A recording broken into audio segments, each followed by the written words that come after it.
نستغفره ونؤمن به ونتوكل عليه ونعوذ بالله من شرور أنفسنا ومن سيئات أعمالنا من يهده الله فلا مضل له ومن يضلله فلا هادي له وأشهد أن لا إله إلا الله وحده لا شريك له وأشهد أن محمدا عبده ورسوله قال الله تبارك وتعالى في القرآن المجيد وأنتم الأعلون إن كنتم مؤمنين۔ میرے پیارے محترم بزرگوں اور عزیز نوجوانوں، پورے سال میں کچھ اوقات ایسے آتے ہیں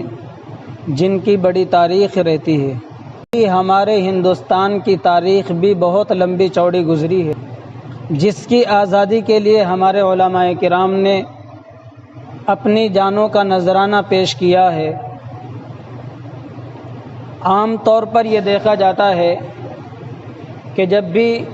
اگست کا مہینہ آتا ہے تو 15 اگست کو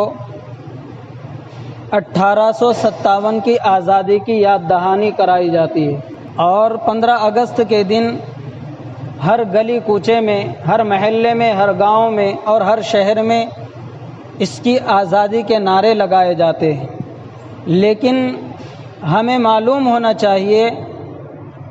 کہ 1857 سے پہلے یہ آزادی کب سے شروع ہوئی تھی، یعنی آزادی کی لڑائی کس نے اور کب سے شروع کی تھی، یہ تاریخ سے مٹا دیا گیا ہے اور تاریخ کو بھلا دیا گیا ہے۔ اس لیے ہم مسلمانوں کو خاص طور سے اس بات کا لحاظ رکھنا چاہیے کہ ہم اپنے علماء کی قربانیوں کو یاد کریں اور ان کی تاریخ کو پڑھیں۔ سن 1757 سے یہ لڑائی شروع ہوتی ہے اور 1757 سے لے کر 1857 تک، یعنی 100 سال تک مکمل صرف اور صرف علماء دین اور مسلمان آزادی کی لڑائی کے لیے لڑتے رہے اور اپنی جانوں کا نذرانہ پیش کرتے رہے۔ لیکن جب بھی یہ تاریخی دن آتا ہے صرف 1857 کا ذکر ہوتا ہے اور علماء کی قربانیوں کو بھلا دیا جاتا ہے، جبکہ اس ہندوستان کی آزادی کے لیے سب سے زیادہ جو جانیں قربان ہوئی ہے وہ علماء دین کی قربانی ہے، علماء دین کی جانیں گئی ہیں۔ تو 1757 سے لے کر 1857 تک صرف اور صرف علماء کرام اور مسلمان اس آزادی کی لڑائی میں شریک رہے۔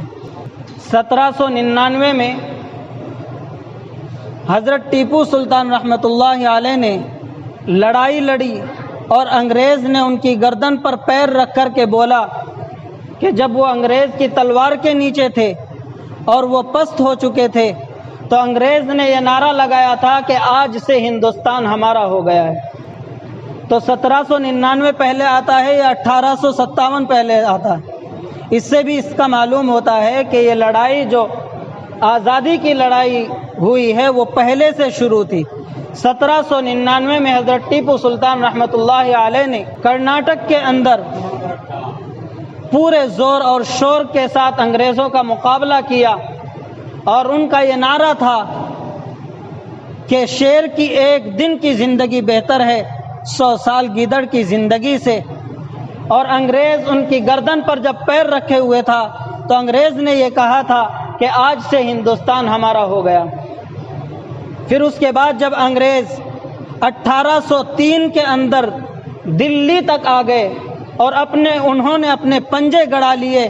تو حضرت مولانا عبدالعزیز رحمۃ اللہ علیہ نے فتویٰ دیا جہاد کا کہ اب ایسے کام نہیں چلنے والا ہے، اب ہمیں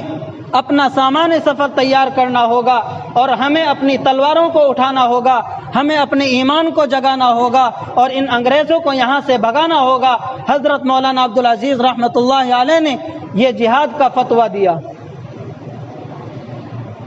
اس کے بعد حضرت مولانا جعفر تھانیسری، حضرت مولانا یحییٰ پٹنہ والے اور حضرت احمد شہید، مولانا سید شہید، ان تمام نے اتنی قربانیاں دی اور ان کو صعوبتوں کا سامنا کرنا پڑا چنانچہ آتا ہے کہ حضرت مولانا جعفر تھانیسری رحمۃ اللہ علیہ کو جیل میں بند کر دیا گیا تھا اور ان کی پھانسی کی سزا متعین کر دی گئی تھی، ان کو پھانسی کے لیے جیل سے نکالا جا رہا تھا اور ان کے چہرے پر مسکراہٹ تھی، تو انگریز نے یہ کہا کہ اگر تم پھانسی سے خوش ہوتے ہو تو ہم تم کو پھانسی نہیں دیں گے، ہم تمہاری پھانسی رکوا دیں گے اور ہم تم کو صعوبتیں دیں گے، ہم تم کو پریشانیوں سے لا کر کے ماریں گے، تمہارے جسم کو تکلیف دیں گے۔ چنانچہ حضرت مولانا جعفر تھانیسری اور حضرت مولانا یحییٰ رحمۃ اللہ علیہ کو ایک ٹرک کے اندر ان کو ڈالا گیا، اور ٹرک کے اندر جو بالکل ان کے پھٹے لگائے گئے اور پھٹوں کے اندر کیلیں گاڑی گئی، اور ڈرائیور کو بولا گیا کہ جب بھی آپ گاڑی چلائیں گے جگہ جگہ زور سے بریک لگائیں گے تاکہ یہ ہلے چلے اور کیلیں ان کے بدن کے اندر گھسیں۔ اور ایسا ہی ہوا جب حضرت مولانا جعفر تھانیسری رحمۃ اللہ علیہ سے پوچھا گیا کہ کیا حال رہا، تو انہوں نے بتایا کہ حال یہ تھا کہ جب بھی ٹرک والا یعنی ڈرائیور بریک لگاتا تو ہمارے جسموں میں ایک طرف کی کیلیں گڑ جاتی تھی اور ہمارے جسم سے خون کے فوارے چھوٹتے تھے، لیکن ہماری زبان پر کبھی بھی ناشکری نہیں آئی۔ ہم نے اللہ کا شکر ادا کیا کہ ہم یہ صعوبتیں برداشت کر رہے ہیں، لیکن ہماری آنے والی نسل، ہمارے آنے والی قوم کم از کم آزاد رہ کر کے زندگی گزارے۔ حضرت مولانا شیخ الاسلام مولانا حسین احمد مدنی اور شیخ الہند مولانا محمود الحسن دیوبندی رحمۃ اللہ علیہ نے کتنی تکلیفیں سہی ہیں، مالٹا کی جیل کے اندر کتنی تکلیفوں کا سامنا کیا، کس لیے؟ تاکہ آنے والی نسل آرام سے رہے، تاکہ آنے والی نسل اپنے ایمان پر قائم رہے۔ حضرت مولانا حسین احمد مدنی رحمۃ اللہ علیہ نے انگریزوں کے سامنے اپنا کفن، اپنی پگڑی نکال کر کے دکھائی تھی کہ میری موت کا اعلان کرتے ہو، میں تو اپنا کفن ساتھ لایا ہوں۔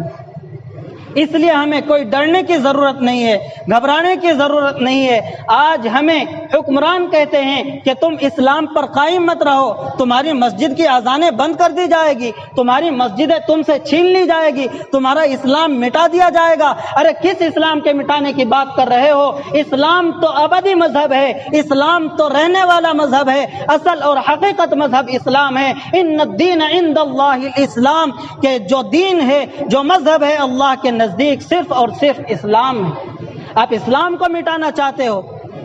مسجدوں کی اذانوں کو بند کرنا چاہتے ہو، اگر تم مسجدوں کی اذانوں کو بند کر دو گے تو ہم اپنے گھر کے اندر اذانیں دیں گے، اگر تم مسجد کے اندر نمازیں پڑھوانا بند کر دیں گے تو ہم اپنے گھروں کو مسجدیں بنا دیں گے۔ ایک نواب تھے حضرت مولانا سید احمد شہید کے زمانے میں، وہ 1 لاکھ اس وقت کے 1 لاکھ روپے لے کر کے اور اپنے حافظ قرآن بچے کو لے کر کے ان کی خدمت میں حاضر ہوئے، اور انہوں نے کہا کہ جس طریقے سے حضرت ابراہیم علیہ السلام نے حضرت اسماعیل کو اللہ کے راستے میں قربان کرنے کا وعدہ کر لیا تھا اور لے کر کے چل دیے تھے، آج میں بھی اپنے اس حافظ قرآن کو لے کر کے آیا ہوں، میں اس اپنے بچے کو دیتا ہوں کہ یہ میدان میں جا کر کے آزادی کی لڑائی لڑے۔ آج ہمارے اندر بھی جذبہ ہونا چاہیے کہ اگر ایسا وقت آ جائے، کیا ہمارے اندر اتنا ایمان ہے کہ ہم گھروں سے نکل کر کے مقابلہ کریں؟ کہیں ہمارا ایمان ہم کو دھوکہ نہ دے دے۔ اس لیے ہمیں چاہیے کہ اپنے ایمان کی بھرپور کوشش کرے کہ اس کے اوپر محنت کریں اور اپنے ایمان کی حفاظت کرے، اپنے بچوں کا ایمان پختہ کریں، ان کو دین کی تعلیم دے، قرآن سکھائے، نماز کی پابندی کرائیں۔ اگر آج ہم اپنے بچوں کو دین پر نہیں چلائیں گے، اپنے بچوں کو اسلام کی تعلیم نہیں دیں گے، اپنے بچوں کو نبی صلی اللہ علیہ وسلم کی سیرت نہیں سکھائیں گے، تو پھر وہ ہے کہ ہمارے نبی صلی اللہ علیہ وسلم کی شان میں گستاخیاں کی جا رہی ہے اور گستاخی کر رہے ہیں، اوپر سے مسلمانوں کے اوپر ہی ظلم کر رہے ہیں۔ اس لیے ہمیں چاہیے کہ اپنے بچوں کو دین کی تعلیم دے، ان کو اسلام کی تعلیم دے، قرآن سکھائے، مذہب سکھائے، نبی صلی اللہ علیہ وسلم کی پختہ سیرت سکھائیں۔ اور خاص طور سے ہمیں یہ خیال رکھنا چاہیے کہ ہم مسجد سے اور علماء سے اپنا ربط جوڑیں۔ آج ہم مسجدوں سے جو دور ہو رہے ہیں، علماء سے ہم نے اپنا ناطہ توڑ دیا، تو ہم پر یہ مصیبتیں آ رہی ہیں۔ کم از کم آنے والے دنوں میں صرف اور صرف کل آپ یہ کریں، آپ موبائل چلاتے ہیں، طرح طرح کی پوسٹ کرتے ہیں، کم از کم اپنے علماء کی قربانیوں کو پوسٹ میں ڈالیں کہ ہمارے علماء نے، مسلمانوں نے اس ہندوستان کی آزادی کے لیے کس طرح لڑائی لڑی۔ ہم ادھر ادھر کی پوسٹ ڈالتے ہیں، تو کوشش یہ کریں کہ اپنے علماء کی قربانیوں کو پڑھیں بھی اور پوسٹ بھی کریں، اپنے نبی صلی اللہ علیہ وسلم کی سیرت کو پڑھیں بھی اور ان کے اخلاق کو پھیلائیں بھی، اپنے نبی صلی اللہ علیہ وسلم کی تعلیم کو اپنے گھروں میں بھی پھیلائیں اور معاشرے میں بھی پھیلائیں، تاکہ ہمارے معاشرے میں دین زندہ ہو، ہمارے معاشرے میں ایمان قائم رہے، ہم اپنے ایمان پر قائم رہے، ہمارے گھروں میں نماز کا دورہ رہے، ہمارے گھر کے ماحول کو درست رہے۔ اس لیے ہمیں چاہیے کہ ان تمام باتوں کا خاص خیال رکھے۔ اللہ تبارک و تعالی کہنے سننے سے زیادہ عمل کی توفیق عطا فرمائے۔ وما توفیقی الا باللہ۔